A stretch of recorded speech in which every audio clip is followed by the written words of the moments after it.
Steve, we've got Florida and Georgia. They always get together at a neutral site in Jacksonville. Of course, Georgia is a much better program at this point, but Florida has played some decent football, came back from multiple scores down to South Carolina in their last outing. They've got a bye week coming into this. Georgia's a 14.5 point favorite. The over-under is at 48.5.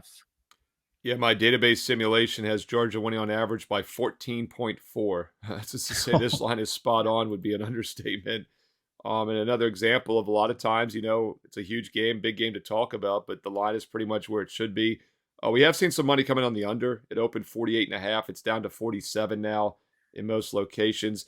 14 is a very key number. This opened 14.5. It has not moved across the board. Every major sports book is 14.5. I would say this: if you like Florida, I would play it now.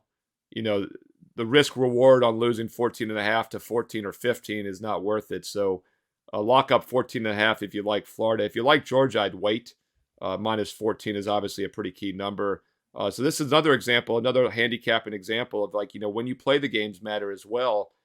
Earlier in the week, obviously, you want to play a game if you think that line's going to move on and off a key number. By the way, Mark, the look-ahead line a few months ago in this game when they were out this summer was 21.5. And Florida at 5-2 hasn't really outperformed, I don't think, for the most part. So it's pretty interesting that it's a touchdown lower than what it was projected to be this summer. And once again, I think the reason is because Georgia has only covered one game all season, and that was that Kentucky game I mentioned from a few weeks ago. They came right back, won by 17, but did not cover as a 33-point road favorite at Vanderbilt. They have the bye week, though.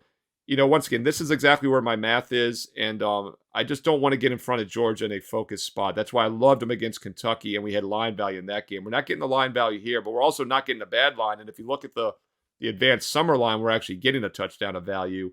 If this gets down to 14 or less, I would definitely side in with Georgia at that point.